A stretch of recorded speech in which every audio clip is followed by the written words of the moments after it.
ایک الگ بات ہے. ٹھیک. تیسری چیز، جب آپ سوئیں گے یا ہم سوئیں گے تو دائیں کروٹ ہم لیٹیں گے. یاد رکھیے دائیں کروٹ لیٹیں گے اور اپنا سیدھا ہاتھ مطلب سیدھے ہاتھ پر لیٹیں گے اور کوشش کریں کہ اپنا سیدھے ہاتھ کے سہارے سے سوئیں گے. نبی اکرم صلی اللہ علیہ وسلم کو دیکھا گیا کہ جب آپ سوتے ہیں تو سیدھی کروٹ سوتے ہیں اور شروعاتی نیند آپ بعد میں سیدھا بھی سو سکتے ہیں جس کو بولتے پیٹ کے بل جس کو بولیں گے، لیکن آپ جب شروع کرتے ہیں نیند تو سیدھے جانب آپ لیٹ جاتے ہیں اور اپنا ہاتھ جو ہے اس کو اپنے سر کے نیچے لے لیتے. ٹھیک. جیسا کہ ایسا جس کو کہیں گے اس طرح سے یا اس طرح سے سر کے نیچے اس کو لے لیتے. ٹھیک. اور حدیث میں یوں آپ نے فرمایا اور کہا لیٹ سونے کے تعلق سے، یہ بھی صحیح بخاری اور صحیح مسلم کی متفق علیہ روایت، آپ نے فرمایا جب تو نیند کے لیے بستر پر آئے تو نماز جیسا وضو کر اور پھر اپنی دائیں جانب لیٹ جا. اسی صحابی کو آپ نے اضافی الفاظ کے ساتھ کہے دوسری روایت میں کہ جب تجھے نیند آئے تو وضو کر اور اپنی دائیں جانب پر لیٹ جا. دائیں جانب سیدھے طرف لیٹ جا، الٹے طرف نہیں. یاد رکھیں سیدھے طرف لیٹنے کے کیا فائدے. آج ہم جانتے ہیں کہ جو دل ہوتا ہے ہمارا وہ الٹے طرف ہوتا ہے. جب ہم سیدھے جانب سوتے ہیں تو دل ہمارا اوپر ہو جاتا ہے پورے جسم کے، سمجھ رہے، جس سے ایک طبی فائدہ میڈیکل بینیفٹ یہ ہوتا ہے کہ خون کی روانگی جو جسم میں ہوتی ہے بہت اچھی، اس لیے کہ پمپنگ جو ہارٹ ہے پمپنگ مشین وہ اوپر ہے اور وہاں سے پمپ کرے. آپ کی پانی کی موٹر اگر نیچے ہو اور نیچے سے اوپر پھینکنا ہو تو اس کو پریشر زیادہ لگتا ہے، طاقت زیادہ لگتا ہے. اگر وہی موٹر اوپر ہو تو بڑی آسانی سے بغیر موٹر کی پانی کبھی بار چلا جاتا ہے نا. تو دل آپ کا اوپر آ گیا، آپ سیدھی کروٹ اوپر ہے جس کی وجہ سے خون کا دوران بہت اچھے سے جسم میں ہو رہا ہے. آپ تھکے ہارے آئے ہیں، تھکے ماندے ہیں، پریشان حال آئے تھے، ایک بار آپ لیٹ ہی سیدھے جانب اس طرح سے دل آپ کا اوپر ہو جائے، خون کی روانگی برابر ہو جائیں گی، جسم کے پورے حصوں میں خون برابر جائیں گا. اگر آپ شروعات الٹے سے کر لیں گے پہلے تو ہوگا یہ کہ ہارٹ دل نیچے ہو جائیں گا اور پمپ اوپر کرنا پڑے گا، طاقت زیادہ. ویسے آپ پریشان، چونکہ انسان جب سوتا ہے تو اس کا جسم جو ہے اس کا بلڈ پریشر وہ سب ڈاؤن ہونا شروع ہو جاتا ہے، اس لیے کہ اب وہ سکون میں آ رہا ہے، اس کا مائنڈ اپنے آپ کو ذہن جو ہے بند کر رہا ہے، کہیں نہ کہیں سسٹم کلوز ہو رہے ہیں، ہے نا. دل کی دھڑکنوں کی معاملہ بدل جاتا ہے، جو جاگنے میں ہوتی سونے میں ویسی نہیں ہوتی ہے، سکون اختیار کر رہا ہے، نیند کے مختلف مراحل میں جا رہا ہے. تو سیدھے جانب، تو آپ نے اس صحابی سے کہا کہ جب تو سو تو سیدھے جانب اور اپنے ہاتھ کو جو ہے اپنے جو ہے آپ صلی اللہ علیہ وسلم اس کے نیچے رکھتے تھے یا آپ کو دیکھا گیا کرتے. تو سیدھے جانب یہاں حکم دیا حدیث کے اندر سونے کا، لیکن آپ صلی اللہ علیہ وسلم کو جب دیکھا گیا تو آپ خود جب سوتے سیدھے جانب سوتے اور ہاتھ کو نیچے رکھتے. اس کے بعد آپ چاہے تو پھر سیدھے ہو جائے پیٹ کے بل، یا چاہے تو الٹے جانب بھی آپ ہو سکتے ہیں بعد میں. اس لیے کہ ایک حدیث میں آتا ہے، آپ سے فرماتے ہیں کہ جب تم رات میں کوئی خواب دیکھو جس سے تم ڈر جاؤ تو اللہ میں پناہ مانگو شیطان مردود سے اور کروٹ کو بدل دو. تو سیدھے ہے تو الٹا، الٹا ہے تو سیدھا. تو اس سے پتہ چلا کروٹ بدلنے سے مراد یہ کہ آدمی الٹا بھی سو سکتا ہے، مطلب الٹے جانب. کہ تو یہاں اگر سیدھا سو رہا ہوں اور میں خواب دیکھ کے ڈر جاؤں تو میں کیا کروں گا، پھر الٹے جانب سوؤں گا. تو پتہ چلا الٹا بھی سو سکتے، حرام نہیں ہے، یہ بھی جائز ہے، لیکن شروعات تو سیدھے سے ہوں گی، پھر بیچ میں بھی سو سکتے ہیں، پھر الٹا بھی سو سکتے ہیں. ٹھیک. تو یہ کرنا ہے ہم کو. ٹھیک. تو یہاں آپ صلی اللہ علیہ وسلم نے یہاں جو صحابی کو کہا کہ تم سیدھے جانب سے سونا شروع کرو. اسی طرح آپ صلی اللہ علیہ وسلم فرمایا کہ جب تو باوضو ہو کر بستر پر آ جائے تو دائیں ہاتھ کو سرہانہ بنا. یہ بھی حدیث کے اندر الفاظ ہے، یہ بھی متفق علیہ روایت. آپ نے کہا کہ سیدھے جانب سو جا اور اپنے سیدھے ہاتھ کو سرہانہ بنا. سرہانہ مطلب جس سے آپ ٹیک لے کر سوتے ہیں. تو آپ کوشش کریں نیند کی شروعات ایسی ہو، مجبوریاں ہیں، ہاتھ میں تکلیف ہے، یہ ایک الگ چیز ہے، لیکن ہو سکے تو بالکل اس چیز کو اپنانے کی ہم جو ہے کوشش کریں. تیسری چیز. چوتھی چیز جو ہے اسی طرح جو ہے وہ عمل جس سے کرنے سے فرشتے دعا کرتے، اس میں ایک عمل ہے نبی اکرم صلی اللہ علیہ وسلم پہ جو درود بھیجتا ہے فرشتے اس کے لیے دعائیں کرتے ہیں.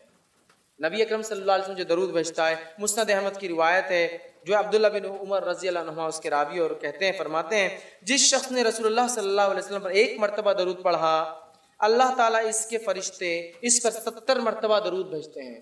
جس شخص نے ایک مرتبہ اللہ کے رسول صلی اللہ علیہ وسلم پہ درود بھیجا اللہ اور اس کے فرشتے 70 مرتبہ درود مطلب بمعنی دعا اس کے لیے 70 مرتبہ دعائیں بھیجتے ہیں. پس بندہ اس کو چاہیے تو اس کو کم کرے، چاہے تو زیادہ کرے. اب بندے کے اوپر ہے وہ کتنی دعا چاہتا ہے اور کتنی نہیں. جتنا زیادہ دعا چاہتا ہے اتنا زیادہ درود بھیجے، جتنی کم دعا چاہتا ہے اتنا کم درود بھیج دے. تو اب بندے کے اوپر معاملہ ہے. تو ہمیں چاہیے نبی اکرم صلی اللہ علیہ وسلم پر بکثرت درود بھیجے، بکثرت جتنا ہو سکتا ہے، اس لیے کہ 70 مرتبہ اللہ اور اس کے فرشتے درود بھیجتے ہیں جو نبی اکرم صلی اللہ علیہ وسلم پہ درود بھیجتا ہے. آئیے ایک واقعہ سنیے. جو ہے ابی بن کعب جو ہے رضی اللہ عنہ جو ہے وہ فرماتے ہیں، جامع ترمذی میں یہ روایت آتی ہے، وہ ایک مرتبہ اللہ کے رسول صلی اللہ علیہ وسلم کے پاس حاضر ہوئے. حاضر ہو کہا کہ میں نے کہا اللہ کے رسول صلی اللہ علیہ وسلم میں بہت زیادہ درود پڑھنا چاہتا ہوں، تو آپ میری رہنمائی کریں کہ میں اپنی دعاؤں کے کتنے حصے کو درود پر مشتمل کروں اور کتنے حصے میں اپنے لیے دعا مانگوں۔ اور پھر انہوں نے کہا اور میں کتنا حصہ مخصوص کروں دعاؤں کے لیے اور کتنا حصہ آپ کے لیے؟ تو آپ نے فرمایا تو جت قدر چاہے اتنا، جتنا پسند کرے کرے۔ تو انہوں نے فرمایا صحابی نے، کیا 1/4 1/4 حصہ میں اپنی دعاؤں کا درود کے لیے مخصوص کر دوں؟ تو آپ نے فرمایا ٹھیک ہے، جس قدر تو چاہے، تمہارے لیے تو بہتر ہوگا۔ ٹھیک، تو پھر انہوں نے کہا کہ اللہ کے رسول کیا آدھا میں کروں؟ تو آپ نے کہا تم جس قدر پسند کرو، لیکن اگر اس سے زیادہ کرو اور اچھا ہے۔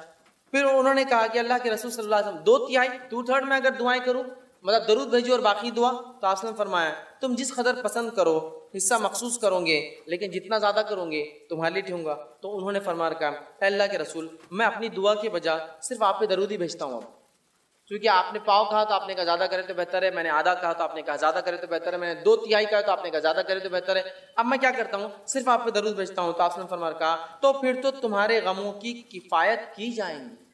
اگر تم نے صرف میرے اوپر درود ہی بھیجا اور دعا اپنے لیے نہیں مانگی تو پھر تو تمہارے غموں کی اللہ کفایت کر جائیں گا، جتنے غم اور پریشان کفایت کر جائیں گی اور گناہوں کو معاف کر دیا جائے گا۔ تو اس حدیث سے پتہ چلا نبی اکرم صلی اللہ علیہ وسلم درود بھیجنے سے غموں کی کفایت ہو جاتی ہے، ہر غم اللہ دور کر دیتا ہے اور اللہ تعالیٰ جو ہے ہمیں ہمارے گناہوں کو معاف کرتا ہے۔ تو ہمیں چاہیے کثرت سے نبی اکرم صلی اللہ علیہ وسلم درود بھیجے، دنیا کا بھی فائدہ اور آخرت کا فائدہ، دعائیں قبول ہو رہی ہے، معافی بھی مل رہی ہے، فرشتے بھی دعا کرے، اللہ بھی درود بھیج رہا ہے، اور 70 مرتبہ، ایک بار بھیجو 70 مرتبہ اللہ اور اس کے فرشتوں کی دعائیں۔ اسی طرح جو ہے تو دیکھیں 3 بار کرنا چاہیے ہمیں۔ آئیے اسی طرح جو ہے نبی اکرم صلی اللہ علیہ وسلم جب لیٹ جاتے بستر پر، سیدھے ہاتھ کے رخسار گلے کے نیچے اپنا ہاتھ رکھ لیتے، تب یہ دعا پڑھتے۔ تو کون سی دعا پڑھتے؟ رخسار پہ ہاتھ رکھنے کے بعد سلسلۃ الاحادیث صحیحہ کی روایت ہے، اور برا بن عازب رضی اللہ عنہ فرماتے اور کہتے ہیں نبی اکرم صلی اللہ علیہ وسلم جب بستر پر لیٹ جاتے اور آپ کا دست اقدس سیدھا ہاتھ اپنے رخسار کے نیچے لے لیتے تو یہ دعا پڑھتے، اللہم قنی عذابک یوم تبعث عبادک۔ یہ دعا پڑھتے، دعا کے الفاظ یہ ہے اور ترجمہ، اے اللہ مجھے اس روز اپنے عذاب سے محفوظ رکھ جس روز تو بندوں کو اٹھانے والا ہے۔ اچھا، یہ دعا کس لیے معلوم آپ کو؟ یہ دعا کی اشارہ بھی ہے، کیونکہ انسان جب سوتا ہے تو اٹھنا ضروری نہیں، تو دعا کر کے سورے اللہ میری مغفرت کر دے، معاف کر دے میرا گناہ، تاکہ اگر اس حالت میں چلے جاؤں دنیا سے تو اٹھوں تو اس روز جو ہے میرے گناہ معاف۔ بڑی اہم بات ہے۔ بہرحال آئیے آگے بڑھتے ہیں۔ نبی اکرم صلی اللہ علیہ وسلم بستر پہ لیٹ جاتے تو اور کیا کام کرتے؟ تو اللہ کے رسول صلی اللہ علیہ وسلم گناہوں کی معافی، شیطان سے دوری اور بہترین افراد کی رفاقت کی بھی دعا کرتے۔ جب سونے جاتے تو کیا دعا کرتے؟ گناہوں کی معافی، شیطان سے دوری اور بہترین لوگوں کی رفاقت، دوستی جس کو بولیں گے فرینڈشپ ہو، اس کی آپ جو ہے دعا کیا کرتے تھے، اور رات کے وقت نبی اکرم صلی اللہ علیہ وسلم اس دعا کو جو ہے پڑھا کرتے تھے۔ اسی طرح جو ہے نبی اکرم صلی اللہ علیہ وسلم سونے سے پہلے جو اعمال کرتے اس میں ایک یہ ہے کہ آپ بھوک سے پناہ طلب کرتے، اور سونے سے پہلے بھوک سے پناہ طلب کرتے، یاد رکھیے۔ اور ام المومنین عائشہ فرماتی اور کہتی ہے کہ اللہ کے رسول صلی اللہ علیہ وسلم جو ہے سونے سے پہلے جب بستر پر جاتے تو یہ دعا پڑھتے کہ اے اللہ میں آپ کی پناہ میں آتا ہوں آزادی دینے والی ہر برائی سے اور بھوک سے جو میرے ساتھ سوتے وقت تک رہے۔ ٹھیک ہے، تو یہ دعا بھی آپ کر کے سویا کرتے تھے۔ اسی طرح ابن حبان کی ایک روایت ہے نبی اکرم صلی اللہ علیہ وسلم اپنے گناہوں کی معافی کی دعا کر کے یاد رکھی سویا کرتے تھے، اور سلسلۃ الاحادیث صحیحہ کے اندر بھی یہ روایت آتی ہے، اور روایت کافی طویل ہے، یاد رکھیں۔ بس مختصر سے دعا رکھ دیتا ہوں۔ دعا کے الفاظ یہ ہے کہ اللہ کے رسول یہ پڑھتے تھے لا الہ الا اللہ وحدہ لا شریک لہ لہ الملک ولہ الحمد وہو علی کل شیء قدیر لا حول ولا قوۃ الا باللہ سبحان اللہ والحمد للہ ولا الہ الا اللہ واللہ اکبر، یہ پڑھ کے آپ بہرحال سویا کرتے تھے۔ اسی طرح جو ہے سوتے وقت تسبیح تہلیل جو پڑھنا غلام ملنے سے زیادہ بہتر ہے۔ سوتے وقت کی ایک تسبیح یاد رکھیے، وہ تسبیح اگر سونے سے پہلے ہم پڑھیں تو ایک غلام ملنے سے کیا ہوتا ہے؟ آپ کو ایک اسسٹنٹ مل جاتا ہے، کام میں آسانی ہوتی ہے، اس سے بہتر ہے۔ کون سی تسبیح ہے؟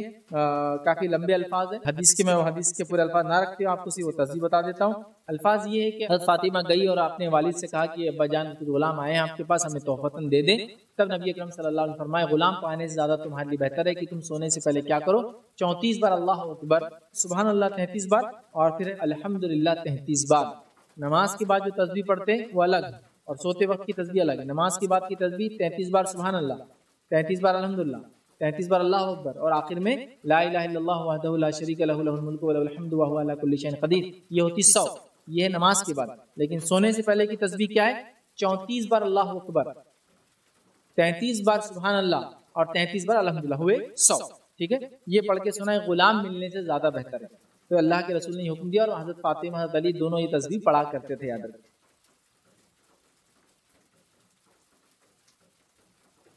السلام علیکم، آپ بھی ہمارے اس کام میں تعاون کریں اپنی زکات و صدقات کے ذریعے۔ ڈونیشن ڈیٹیلز کے لیے ڈونیٹ اس پر کلک کریں۔ اگر آپ ہمارے ویڈیوز پسند آئے ہیں تو اسے شیئر کریں اور سب کے حقدار بنیں۔ روزانہ ہمارے ویڈیوز کو پانے کے لیے ہمارے یوٹیوب چینل کو سبسکرائب کریں اور بیل آئکن دبائیں۔ ہم سے دیگر سوشل میڈیا پر جڑنے کے لیے ویڈیو میں دیے گئے آئی ڈیز کو سرچ کریں۔ جزاک اللہ۔ سب سے پہلی چیز تو یہ کہ قرآن کے پڑھنے کے بہت سارے آداب ہیں، یہ سنتیں ہیں، لیکن فرائض نہیں ہیں، فرائض الگ ہیں اور آداب یا سنتیں الگ ہیں قرآن پڑھنے میں۔ جیسے کہ مثال کے طور پر قرآن کو کوئی غیر مسلم بھی پڑھ سکتا ہے پڑھنے کے لیے، جب تک کہ وہ ہدایت یافتہ نہیں، وہ پڑھیں گے تو ہدایت کی طرف آئیں گے، یا سنیں گے تو آئیں گے، تو وہ تو بالکل نہ اس کے لیے طہارت کا کوئی مسئلہ ہے، نہ اس کے لیے غسل کا کوئی مسئلہ ہے، اس کو تو کوئی مسئلہ نہیں۔ رہا مسلمانوں کے اندر قرآن پڑھنے کی کیا آداب یا کیا چیز ہے، تو قرآن کے حقوق ہے۔ حقوق میں ایک چیز ہے کہ قرآن پر ایمان لایا جائے، تو پڑھنے والا بھائی ایمان ہے، سمجھے نا؟ یہ فرائض جس کو بولیں گے، اس کو ثواب ملے، کیونکہ ایمان والا ہوتا اجر ملے گا قرآن پڑھنے۔ لیکن اگر آداب کی حد تک ہم لے جاتے سنت کیا ہے، تو قرآن کو باوضو ہو کر پڑھا جائے، قرآن کو قبل رخ منہ کر کے پڑھا جائے۔ ویسے قبلے کا معاملہ تو دعا، قرآن، نماز میں تو فرض ہے، ہر عبادت میں کوشش کرے قبل رخ ہو، اس لیے کہ قبلہ ہمارے زندہ اور مردہ دونوں کا قبلہ ہے، تو لہٰذا قبل رخ ہو کر تو کوشش کرے کہ ہر کام کیا جائے۔ بلکہ اگر کوئی انسان آفس میں بیٹھتا ہے اور ایسا سمجھتا ہے کہ اگر ڈائریکشن چینج کروں تو قبل رخ منہ ہو کر ہی بیٹھے آفس میں، تاکہ ہمیشہ قبلے کی طرف رہے، کیونکہ یہ تو قبلہ ہمارا زندہ اور مردہ دونوں کی عبادتوں میں ہر کام کے لیے ٹھیک فضیلت ہے، اس کو آپ باوضو ہو کر پڑھے، لیکن کنڈیشن نہیں ہوتی، یہ وضاحت کر دیں۔ دوسرا قبل رخ ہو کر پڑھے، یہ اس کا ادب ہے، اس میں بھی کوئی مسئلہ نہیں، قبل رخ نہ بھی ہو سکے تو کوئی مسئلہ نہیں۔ اس کے علاوہ عاجزی ہو، انکساری ہو، اللہ کا کلام پڑھ رہی سوچ کر پڑھے، اپنے اوپر خشیت طاری کرے اللہ کی، کوشش کرے کہ آواز کے اندر ایسا وہ ہو کہ جیسا انسان گڑگڑا رہا ہو، رو رہا ہو، یہ تمام چیزیں اس کے آداب ہیں۔ لیکن اس کو ہم فکس نہیں کر سکتے 1 2 3 4 5 6 7 8 9 10، لیکن جیسا آپ کا سوال ہے اس کی وجہ سے کلیریفیکیشن کے طور پر میں دے سکتا ہوں مختلف، جیسا کیا سر ڈھک کر قرآن پڑھنا اس کا ادب ہے؟ تو ہاں، سر ڈھک کر آپ قرآن پڑھ سکتے ہیں، لیکن کیا سر کو کھلا رکھ کے قرآن پڑھنا بید بھی نہیں، سر کو کھلا رکھ کر قرآن پڑھنا بید بھی نہیں، دونوں چیزیں ایٹ دا سیم ٹائم۔ مطلب سر کو ڈھانکنا ویسے تو یہ اللہ کے رسول صلی اللہ علیہ وسلم کی دائمی سنت ہے، آپ سر کو ڈھانک ہمیشہ ہمیشہ، ہاں کچھ دور میں کچھ جگہوں پہ آپ نے نہیں ڈھانکا، اور یہ عربوں کا ٹریڈیشن رہا۔ آج بھی عرب میں ایک لٹریٹ طبقہ جو ہے، اگر آپ سر کھلا رکھے تو ایک دم ایسا بولیں گے ہاں آدمی سر کھلا رکھتے کوئی ہے، اتنا ادب کرتے ہیں، سر کو کھلا رکھنا بے ادبی، دس از کلچرل امپیکٹ۔ سیکنڈ، نبی اکرم صلی اللہ علیہ وسلم نے بھی ہمیشہ ڈھانکا، یہ سنت ہوگی، تو آپ ٹوپی سے ڈھانکے، ٹوپی پہ رومال ڈالے، ٹوپی پہ امامہ باندھے، تو جو بھی گھر سر ڈھانکنا چاہیے، پھر کچھ کیپ وغیرہ لوگ کر کے الگ جو بھی گھر سر ڈھانکنا چاہیے، سنت، ٹھیک ہے یہ۔ لیکن قرآن کو بغیر سر ڈھانکے کیا پڑھ سکتے ہیں؟ قرآن کو آپ جوتوں میں بیٹھے تو بھی پڑھ سکتے ہیں، بہت سے لوگ بولتے ہیں کیا قرآن جوتوں میں ہے تو پڑھ سکتے ہیں، بالکل کوئی نہیں، ٹرین میں بیٹھے ہیں تو، کلاس میں بیٹھے ہیں تو، کالج میں بیٹھے ہیں تو، دلیل نبی اکرم صلی اللہ علیہ وسلم کا عمل ہے، ابو داؤد کی روایت ہے، نبی اکرم صلی اللہ علیہ وسلم بہت ساری مرتبہ مسجد نبی میں آئے، آپ نے نماز پڑھائی اور جوتوں میں پڑھا، جوتوں میں نماز، ویسے تو قرآن ہی پڑھا پڑھ سکتے، قرآن کو بیٹھ کر پڑھ سکتے ہیں، لیٹ کر پڑھ سکتے ہیں، قرآن کو کھڑے ہو کر بھی پڑھ سکتے ہیں، بیٹھ کر بھی پڑھ سکتے ہیں، لیٹ کر بھی پڑھ سکتے ہیں۔ کیوں؟ اللہ رب العزت نے قرآن میں اللہ کے نیک بندوں کی صفت بیان کی، الذین یذکرون اللہ قیاما وقعودا وعلی جنوبہم، کہ اللہ کا ذکر کرتے ہیں کھڑے سے، بیٹھی سے اور کروٹوں پر، اللہ کا ذکر کرتے ہیں، الذین یذکرون اللہ قیاما، کھڑے ہو کر ذکر کرتے ہیں، قعودا بیٹھ کر، ہاں وجنوبہم اور اپنے کروٹوں پر اللہ کا ذکر کرتے ہیں۔ جیسے پتہ چلا قرآن اللہ کا افضل ذکر ہے، تو کھڑے رہ کر بھی پڑھو، اس کو بیٹھ کر بھی پڑھو، حالت مجبوری لیٹ کر بھی پڑھا ہوتا ہے، بیمار انسان لیٹا ہے، قرآن رکھا ہوا پڑھ، بیٹھ کر پڑھوں گا تو ایک پارہ پڑھ سکتا ہوں، لیکن تھوڑا لیٹ کر پڑھتا ہوں تو 3 4 پارے پڑھ لے تو دن بھر میں اتنا ٹائم ہے، لیٹ کر، کیونکہ آپ زیادہ اللہ کے کلام کی تلاوت کرنا چاہتے ہیں، اس کے ادب و بیدبی میں نبی اکرم صلی اللہ علیہ وسلم کے تعلق سے ماں عائشہ فرماتی ہے، میں حائضہ ہوتی حیض کی حالت میں، اور نبی اکرم صلی اللہ علیہ وسلم اپنا سر مبارک میری ران پر، میری مانجی پر رکھتے، اور آپ قرآن کی تلاوت کر رہے ہوتے، اور میں سن رہے ہیں تو نبی لیٹ کر پڑھ رہے ہیں ماں عائشہ کے ران پر مانجی پر پڑھ، اور ماں عائشہ حیض چلا تو مسئلہ پتا چلا کوئی حائضہ عورت اس کا شوہر بیٹا وغیرہ پڑھ لے تو بالکل سن سکتی ہے، اس کو بھاگنے کی ضرورت نہیں وہاں سے نکل۔ سیکنڈ ایک آدمی لیٹ کر پڑھ سکتا ہے، نبی اکرم صلی اللہ علیہ وسلم لیٹ کر پڑھ رہے ہیں۔ نبی اکرم صلی اللہ علیہ وسلم حدیث میں آتا ہے کہ رات کے وقت اٹھتے تہجد کے لیے، اٹھ کر بستر سے نکلتے گھر سے باہر جاتے آسمان کی طرف دیکھتے ہیں اور سورۃ آل عمران کی آخری 10 آیتیں تلاوت اور اس کے بعد وضو کرتے اور اس کے بعد نماز۔ تو بغیر وضو کے آپ تلاوت کی، پھر آ کے وضو کیا، پھر تہجد کی نماز، تہجد کی نماز کے بعد فجر کی اذان کی، فجر کی 2 سنت پڑھ کے آپ مسجد میں فجر کی نماز، یہ معمول تھا۔ تو پتہ چلا بغیر وضو کے پڑھا، لیٹ کر بیٹھے پیر پھیلا ہوا پیر چپکا ہوا، یہ سب مسئلہ ہے۔ لیکن ہوتا یہ کہ انڈیا پاکستان وغیرہ میں ہم لوگوں کو جو قرآن کے ادب سکھایا ہے اچھا ادب کو، لیکن ہم کو ایسا لگتا ہے کہ اس کے علاوہ دوسرا جو سب غلط ہے، تو ویسا نہیں۔ اور وہ لوگ اللہ کے کلام کا بڑا ذکر کرتے اور قرآن سے آپ دیکھیں تھا، آپ نے کہا عرب میں ہم گئے تو عرب کو دیکھتے ہیں، ان کی جو انسیت ہے بہت مختلف ہماری ان سے۔ اللہ کے کلام سے جو ان کا معاملہ ہے اس طرح سے کہ میں نے وہاں دیکھا ہوں کہ سیکورٹی گارڈ ہے، پولیس سیکورٹی گارڈ جو اندر آ کے چیک کرتا ہے، اگر لوگ آ رہے ہیں تو کھڑا ہے چیکنگ کریں گا، جیسے ہی لوگ قرآن بازو اس کی مشین پر رکھا ہوا ہے کوئی بھی شروع ہو کھڑے کیونکہ وہ بیٹھ نہیں سکتا، اسے کام نہیں کرتا تو ایسا کھلا ہے پڑھتے رہیں گے، آپ کوئی آگے رکا ہے اس کو چیک کیا پھر کھڑا ہو جائے قرآن میں۔ ان کا شغف قرآن سے لگا جو قرآن کو آپ زندگی کا ایک معمول بنا لیں گے، گائیڈ بک بنا لیں گے، زندگی کے ہر پہلو پہ لگتی ہے آپ کو اپنے ساتھ۔ اب حافظ نہیں تو ہر پہلو پہ لگیں گے نا پڑھنا ہے، تو تب آپ خود سمجھیں گے پریکٹیکلی بہت ساری چیزیں ہیں جو کریں گے قرآن، تبھی تو ہم اس کے ساتھ رہیں گے۔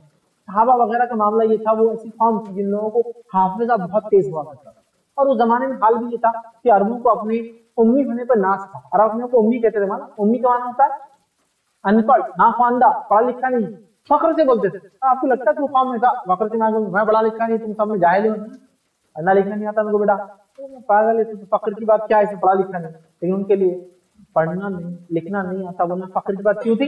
اس لیے کہ یہ بولنا چاہ رہے تھے تم لوگ پڑھتے لکھتے ہو، ہماری چیز کو یاد کرتے، اس لیے نہ پڑھنا لکھنا فخر تھا۔ تو لہٰذا جس کو ہر چیز یاد ہوتی ہے ان کو پڑھنے لکھنے کی کیا ضرورت ہے، صحیح بات ہے۔ لیکن ہم لوگوں کے حافظ اتنے تیز ہوتے، اسی لیے حدیث بھی یاد ہوتے تھا۔ بولتے ہیں بہت سے لوگ بولتے ہیں نا جو مذاق اڑاتے ہیں نعوذ باللہ حدیثوں کا، ہم نے ان سے سنا انہوں نے فرمایا ایسا تھا، چلو تم بولو، بولتے میرے کو تو یاد، ہاں پھر حدیث مانتے کہ بخاری میں لکھی ہے، تم کو تو یاد نہیں۔ ارے تو بیوقوف آدمی، تو وہ نہیں جس کی بات اتنے غور سے سنے، وہ اللہ کے رسول کھڑے ہیں وہاں، اور پاگل میں وہ جو سننے والا صحابی ہوں ویسے حافظ والا، تو تو وہ نہیں ہے، بولنا تیرا مقام اور تیری اوقات وہ نہیں ہے، میری بھی نہیں ہے، تو لہٰذا سے فالتو سوالات نہیں کرنا ہوگا، ٹھیک۔ ہاں اگلی بار آ کے بول میں ریکارڈ کرتا ہوں تیری بات، پھر تیرے کو سناتا وہی جو سنے گا۔